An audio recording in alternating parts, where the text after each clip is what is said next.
Então, pessoal, depois de escolher o tema, tá, que vocês vão abordar, depois escolher o assunto que interessou a vocês, né, sobre Minas Gerais, sobre Araporã, sobre a história de vocês, sobre as experiências de vocês, a gente tem que ver as estruturas de uma carta, tá? Primeira coisa que uma carta deve ter, isso aqui, ó, local e data, tá? É que é a primeira coisa que aparece no texto. Por exemplo, nessa carta aqui, tá aqui o local, esse tal de, né, o nome da cidade, né, Ovar, 19 de fevereiro de 2019. Então tá o local e data lá em cima. Nesse outro caso, ó, Florianópolis, 18 de maio. Tá? Então toda carta tem que ter local e data no começo. Segundo elemento que tem que aparecer, o que a gente chama de vocativo, né? O que é vocativo? É o nome do destinatário, ou seja, para quem que você está mandando essa carta, tá? Aqui, por exemplo, pode vir também por alguma expressão de saudação, por exemplo, caro amigo, tia querida, certo? Se for algo mais pessoal. Se for para alguém mais, se for para alguém que não seja tão próximo, você coloca prezado, tá? E lembrando, não precisa ser diretamente para uma pessoa, tá? Você pode mandar uma carta para uma empresa, para uma instituição. Por exemplo, você pode mandar uma carta para a escola, você pode mandar uma carta para um jornal, para uma televisão e por aí vai, tá? Mas aí sempre no começo você vai falar para quem que você está mandando essa carta.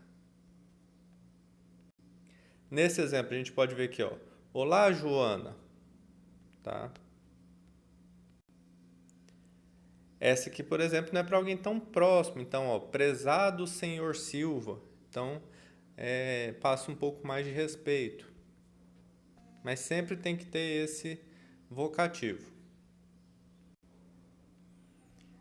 Terceira parte, o corpo do texto em si, que é a parte que você vai redigir o conteúdo principal da carta, tá? E aí tem que ter uma introdução, um desenvolvimento e uma conclusão, como qualquer outro texto, tá? Então, tem que ter essas três partes. Nesse exemplo aqui, no começo a pessoa começa perguntando como que você está, né? E ó, já introduz o assunto que ela vai tratar, ó, sobre a minha escola. Então, nesse caso aqui, começa a falar sobre a nova escola, tudo mais, né? Para ir aprofundando no assunto que vai ser o que acontece na escola dela.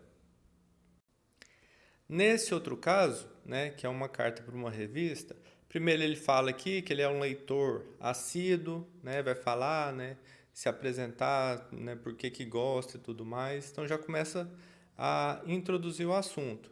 E depois ele começa a falar sobre o que ele está escrevendo na carta, né, que vem aqui, ó, no último número da revista, lemos uma matéria sobre perigos em excesso do sal, tá? Então, ou seja, ele vai introduzir o assunto e vai começar a dar opinião, vai começar a desenvolver, tá, o assunto. A gente já não joga o assunto do nada. A gente tem que dar aquela introdução para começar a falar sobre o que a gente vai falar. Depois que acaba, a gente faz a nossa despedida, tá? Que fala que pode ser formal ou informal. De novo, dependendo da proximidade que você tem com a pessoa.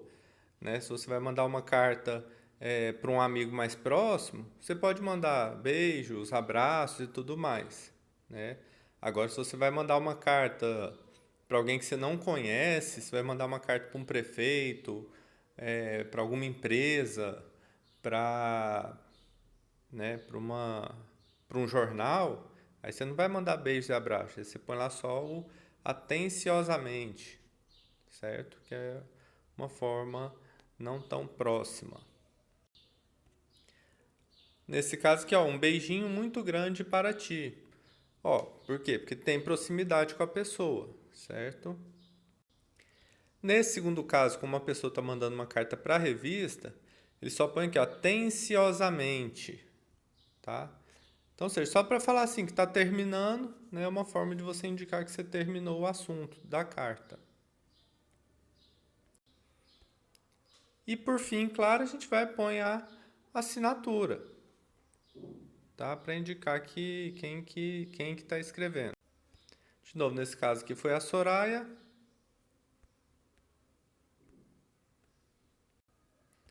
Nesse outro caso aqui, ó, ele nem colocou o nome, ele só pôs o leitor, né? Então você pode finalizar a sua carta, por exemplo, se você vai escrever é, alguma coisa mais aberta, que não é tão pessoal, você pode escrever em nome dos seus colegas. Então você pode, atenciosamente, um aluno do primeiro B. Ah, um cidadão araporense, né? Mas aqui no final você tem que pôr uma assinatura sua. Pode ser seu nome ou você pode indicar em nome de quem que você está falando. Então é isso, pessoal. Sejam criativos, tá? É igual eu falei, vocês têm um monte de possibilidades, tá? Vocês podem estar escrevendo para uma empresa, né, querendo convencer ela a vir para a cidade de Araporã, e aí você vai contar sobre a cidade. Você pode estar escrevendo uma carta. Se você veio de outra cidade, está aqui, você pode escrever uma carta para alguém que está lá na sua cidade, lá para sua mãe, para seu pai, para seu tio que está em outro lugar, contando como que está a cidade. E aí nisso você aborda esses aspectos, né? De comida, o que tem aqui, o que não tem, o que é característico de Minas, né? Você pode escrever uma carta para um colega seu daqui contando o que você acha, né, de Minas Gerais. E por aí vai. Vocês têm várias possibilidades. Pode ser uma coisa mais formal, mais pessoal, pode ser uma coisa mais informal, tá? Então é isso. Qualquer dúvida, estamos aí.